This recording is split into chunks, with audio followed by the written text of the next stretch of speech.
বন্ধুরা, আজ আমি আপনাদের সাথে শেয়ার করে নেব একেবারে ইউনিক একটি রেসিপি, যেটা খেতে ভীষণ সুস্বাদু এবং বানানো ভীষণ সহজ। যে কেউ একবার দেখলেই বানিয়ে নিতে পারবেন, এত টেস্টি। বাজার থেকে পয়সা খরচ করে না কিনে বাড়িতেই যদি বানিয়ে নেন এত সুন্দর একটি রেসিপি, তাহলে তো আর কথাই নয়।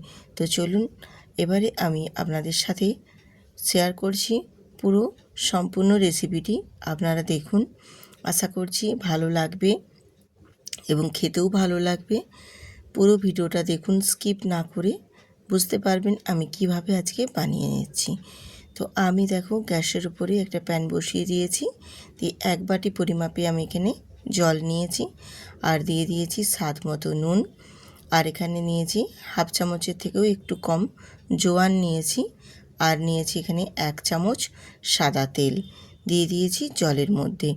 দিয়ে খুব ভালো করে আমি জলটাকে গুলে নিয়েছি নুনের সাথে। দিয়ে এবারে দিয়ে দিলাম এখানে একবারে ফ্রেশ, এখানে দিয়েছি কারি পাতা। তোমরা চাইলে কারি পাতার পরিবর্তে ধনে পাতা দিবে, কারণ কারি পাতার ফ্লেভারটা আমার ভীষণ ভালো লাগে, তাই আমি এখানে কারি পাতাটা ইউজ করছি। তোমরা কারি পাতার পরিবর্তে ধনে পাতাও ইউজ করতে পারো। এবারে যখন জলটা ফুট ধরে আসবে, সেই পর্যায়ে এখানে আমি দিয়ে দেব 1 বাটি চালের গুঁড়ো।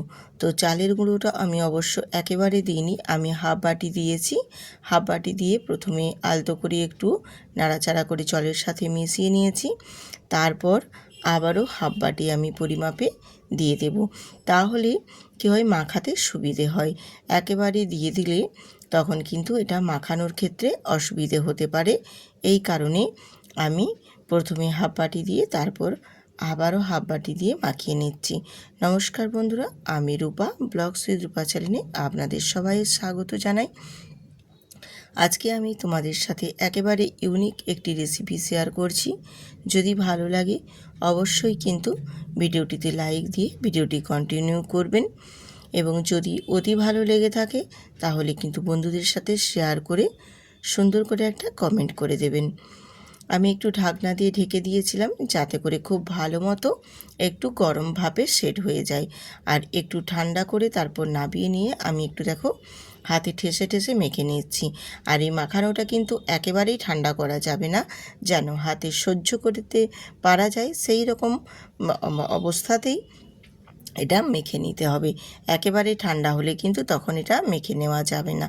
বেশ একটু গরম গরম থাকবে, হাতে সহ্য হবে, সেই পর্যায়ে কিন্তু এটা মেখে নিতে হবে।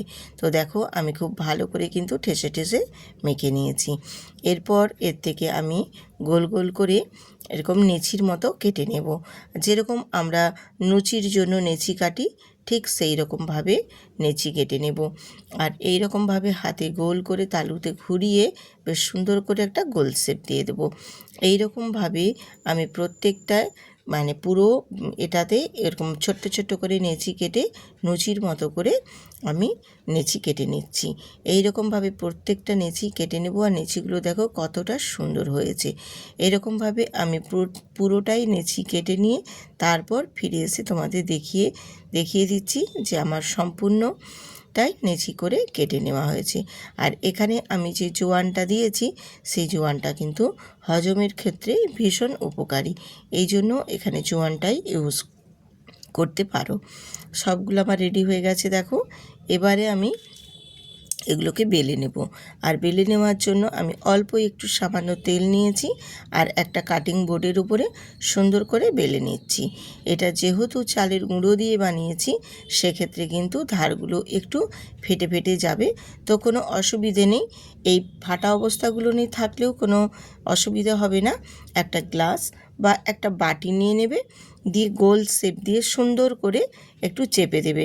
চেপে দিলেই দেখবে সুন্দরভাবে সাইড থেকে কি সুন্দর একটা গোল রাউন্ড নিয়ে নেবে। সাইডেরগুলো বাদ দিয়ে পুরো গোল অংশটা আমি নিয়ে নেব। তো দেখো কত সুন্দর একটা গোল শেপ দেওয়া হয়ে গেল। এই রকমভাবে আমি আরও তোমাদের বোঝার সুবিধার্থের জন্য কয়েকটা বেলে নিচ্ছি। এরকমভাবে দেখো বেলে নিয়ে তারপর আমি একটা গ্লাস নিয়েছি, আর গ্লাসটাতে এরকমভাবে চেপে দিচ্ছি। দেখো এইভাবে চেপে দিলে বেশ সুন্দর একটা গোল শেপ নিয়ে নেবে। দিলে ধারের যেগুলো মানে ফাটা ফাটা অংশ হয়ে গেছে ওগুলোকে বাদ দিয়ে এইরকমভাবে পুরো গোল রাউন্ড শেপ নিয়েছে যে অংশটা, সেই অংশটা আমরা নিয়ে নেব। এইরকমভাবে আমি প্রত্যেকটাই বেলে রেডি করে নিচ্ছি। তোমরা চাইলে বড় করেও বেলে নিতে পারো, তারপর কাটিং করে নিতে পারো, সেক্ষেত্রেও কোনো অসুবিধে নেই। এরপর দেখো সবগুলো বেলা মানে আমি রেডি করে নিয়েছি। দিয়ে থিকনেসটাও তোমাদের দেখিয়ে দিচ্ছি। মোটা আমি কীরকমভাবে রেখেছি, খুব মোটাও নয় খুব পাতলাও নয়। এরপর আমি এগুলোকে ভেজে নেওয়ার জন্য চলে এলাম আবারও গ্যাসে।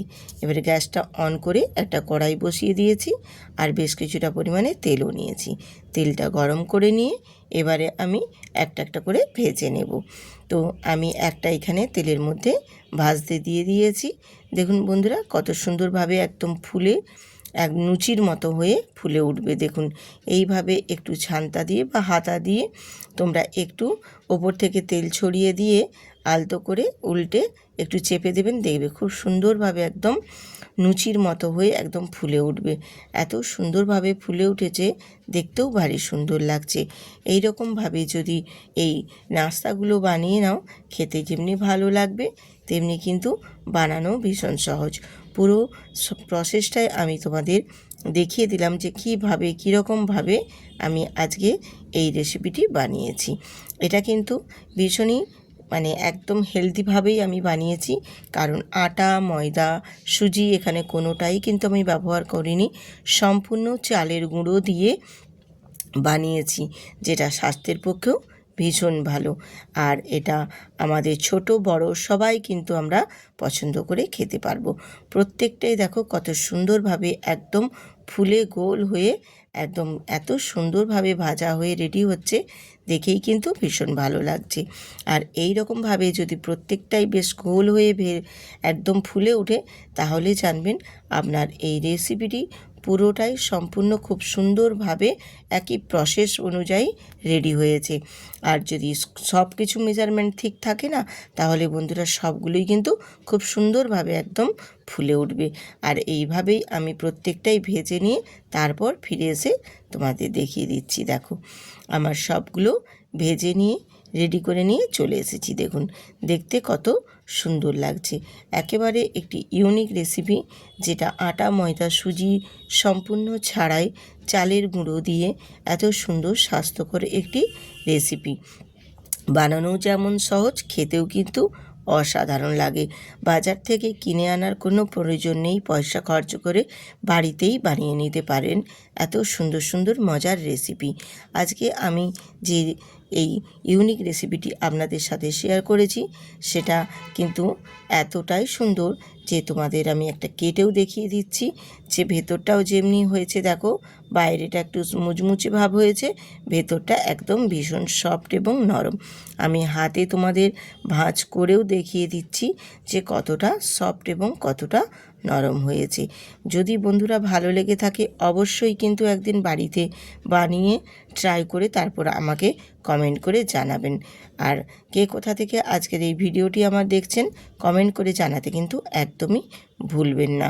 আজকের রেসিপি যদি ভালো লেগে থাকে অবশ্যই কিন্তু চ্যানেলটিতে সাবস্ক্রাইব করে বেল আইকনটি প্রেস করে রাখবেন, তাহলে নিত্য নতুন রেসিপি দেওয়া মাত্রই পৌঁছে যাবে আপনাদের কাছে। আর যেসব নতুন নতুন বন্ধুরা আজকে ভিজিট করেছেন অবশ্যই কিন্তু একটি লাইক দিয়ে সুন্দর করে একটা কমেন্ট করে দেবেন। আপনাদের কমেন্ট পড়ে চলে যাব আপনাদের পরিবারে। আজকের এই রেসিপি যদি ভালো লাগে অবশ্যই পাশে থাকবেন। এখানেই শেষ করছি, আবার দেখা হবে পরের আরেকটু ভিডিওতে।